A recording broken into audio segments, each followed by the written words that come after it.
장애인 문화복지신문 제394호 제3연 기사입니다. 가평군 1조 원대 초대형 데이트 센터 만든다. 가평군은 사업비 1조 6천억여 원이 투입되는 120MW의 데이트 센터 개발을 위해 7일 오후 군청 소회의실에서 마스턴 투자운용, 엔필드 등 세 자간 업무 협약을 체결했다. 데이트 센터는 각종 데이터를 모아두는 시설로 서버를 적게는 수백 대, 많게는 수만 대 동시에 운영한다. 온라인 사업에 필수적인 설비를 제공하며 고객과 기업 정보를 보관하는 시설이다. 승문의 시간 365일 운영하고 통합 관리한다. 가평 데이트 센터는 2028년 완공을 목표로 가평읍 하생리 1원 11만 7,415의 지하 2층, 지상 4층 규모로 건립된다. 40MW 3기와 기타 지원 시설이 들어설 예정이다. 센터가 들어서는 하생리는 수도권보다 평균 기온이 2도 낮고 자연재해 및 건축 안전 설계 등급, 전력 공급 안정성, 공조 시설, 지진 대비 내진 등급 등이 입지 조건을 충족한 것으로 알려졌다. 이날 데이트 센터 부동산 개발 사업의 성공적 추진을 위한 업무 협약에 따라 군은 법률적 행정적 절차에 대한 자문 및 지원, 관련 기업 유치를 위한 지원에 나서게 된다. 또 마스턴 투자운용은 자금 조달 주관 및 개발 사업의 자산 관리 등을 맡게 되며 엔필드는 사업 관련 부동산 취득, 사업 시행 및 인허가 업무 등을 추진하게 된다.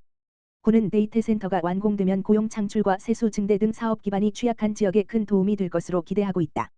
한편 이날 협약식에는 서태원 군수를 비롯한 마스턴 이상도 대표, 엔필드 권혁조 대표, 관계자 등 20여 명이 참석해 양해각서를 교환하고 사업의 원활한 추진과 성공을 기원했다. 고양 특례시 장항이동, 복지사각지대 발굴 대상자 전수조사 실시. 고양 특례시 일산동구 장항이동은 보건복지부 제공한 자료를 활용해 23년 내 차 복지사각지대 발굴 대상자 전수조사를 실시했다고 3일 밝혔다. 복지사각지대 발굴 대상자는 보건복지부가 빅데이터를 활용해 단전, 단수 등 위기징후 정보를 입수하여 정기적으로 지자체에 제공하고 있다. 특히 이번 발굴 대상자 중에는 여름철 취약계층 보호대책에 따른 주거 취약가구 장애인, 50세 이상 1인 가구 중 에너지 취약계층 고용위기자 중 공공요금, 건강보험료, 국민연금보험료 등 2종 이상 체납자 등이 있다. 장항이동은 통보된 명단 전체에 대한 복지서비스 안내문을 발송했고 전화상담 등을 통해 확인된 자를 제외한 나머지 가구에 대해서는 가정방문을 실시하고 있다. 지난 2일까지 30여 가구에 대해 가정방문을 실시했고 남은 40여 가구도 8월 중으로 조사 완료할 계획이다. 박인섭 장항이동장은 연일 지속되는 폭염에도 통보된 대상자가 발굴 조사에서 누락됨이 없도록 하고자 가정방문을 하고 있다며 위기징후를 조기에 발견하고 이를 극복하도록 적극적으로 안내하고 지원하겠다고 전했다. 한편 복지사각지대로 발굴된 대상자들은 조사를 통해 위기 상황에 따라 공적 지원을 안내할 예정이다. 또한 복지급여 지원 기준은 충족하지 않더라도 경제적 정신적 어려움 혹은 이혼, 사별, 관계단절 등 사회적 위기 상황에 직면한 것으로 판단되는 대상자들에게는 서민금융진흥원 대한법률구조공단 정신건강복지센터 고용복지센터 LH공사 등 타 기관과 연계되도록 적극적으로 안내할 예정이다. 일산동구 보건소 구강보건실 운영 재개. 고양 특례시 시장 이동헌. 일산동구 보건소가 코로나19로 인해 운영이 중단되었던 구강보건실 운영을 8월 1일부터 재개했다. 구강보건실에서는 취약계층 대상 구강진료 서비스와 구강관리 사업이 이루어질 예정이다. 자세한 운영 사업으로는 대면 구강검진 치아 홈 메우기, 6 물결표 쌓인 7세 대상, 불소 도포, 만 5세 물결표 쌓인 초등학생 3학년생 대상, 스케일링, 국민기초생활보장법에 따른 수급자 대상, 불소양치용액 배부 찾아가는 구강보건 서비스 등이 있다. 모든 진료는 예약해야 이용할 수 있다. 관련 문의는 일산동구보건소 구강보건실, 다만 전화기 지역번호 031-8075-4110로 하면 된다.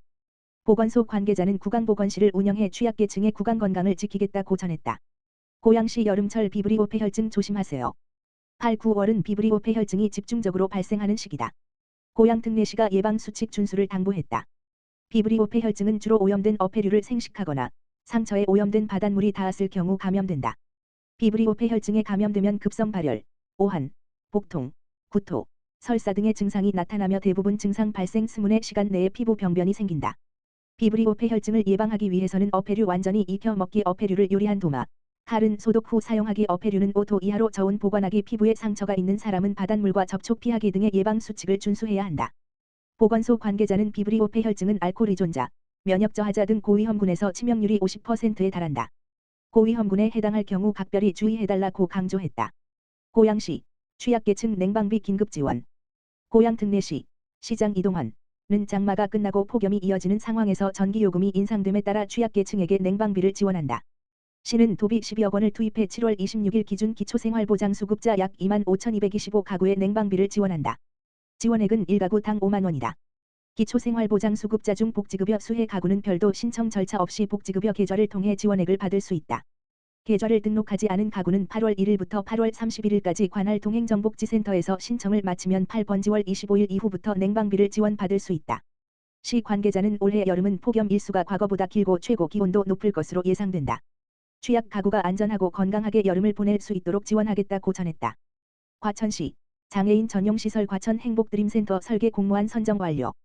과천시는 장애인 전용시설로 건립을 추진하고 있는 과천 행복드림센터의 설계 공모에 응모한 응모작 8건에 대해 지난 7월 조달청 설계 공모 심사를 진행해 설계안을 최종 선정했다고 2일 밝혔다. 과천 행복드림센터는 과천시 문원동 92번지 1원의 연면적 4,859, 지하 2층 지상 3층 규모로 건립되며 센터 내에는 장애인을 위한 보호작업장, 직업 적응 훈련시설, 단기 거주시설, 보장구 수리실 등이 들어설 예정이다. 과천시는 센터 건립으로 발달 장애인의 자립생활 지원과 보호자의 단기간 휴식을 제공할 수 있는 공간을 마련함으로써 장애인 가족의 가족기능 회복을 실현을 지원한다는 계획이다. 이번에 선정된 설계안은 어울림 공간을 통해 다양한 커뮤니티를 조성하였으며 옥상 정원, 피난데크, 선큰 가든, 합리적인 중심부 위치 설계 등을 통해 안정성을 확보한 것에서 높은 점수를 받았다. 과천시는 2024년 4월까지 실시 설계를 완료하고 이후 착공하여 2026년 하반기 개원을 목표로 하고 있다. 신계용 과천시장은 과천 행복드림센터가 장애인의 자립과 사회활동을 효과적으로 돕는 시설이 될 것으로 기대한다. 사업을 차질 없이 추진해 나가겠다라고 밝혔다. 과천시 치매안심센터, 치매 환자 가족 교육 2기 참여자 모집. 과천시 보건소 치매안심센터에서 치매 환자 가족 및 보호자의 돌봄 역량 향상을 위한 제2기 가족 교육을 실시하는 가운데 오는 18일까지 교육 참여자를 모집한다. 가족 교육은 이달 24일부터 매주 목요일 13주 프로그램으로 진행된다. 과천시는 해당 교육을 통해 치매 환자를 돌보는 가족 등 보호자에게 치매라는 질병에 대한 이해를 높일 수 있도록 하는 한편 정신행동 증상에 대한 다양한 대처 요령 등 돌봄 방법을 알려주어 일상생활에 실질적인 도움을 줄 수 있도록 한다는 계획이다. 또한 교육을 수료한 참가자들에게는 돌봄 스트레스 해소를 위한 다양한 힐링 프로그램을 제공하고 치매 환자와 보호자 간 정서 및 정보 교류를 통해 사회적 고립을 방지하기 위한 자조 모임이 운영될 수 있도록 할 예정이다. 해당 교육에는 치매, 경도인지장애 진단을 받은 환자의 가족 및 보호자가 참여할 수 있으며 참여 신청은 이달 18일까지 센터로 방문하거나 전화, 지역번호 02-2150-3573를 통해 할 수 있다.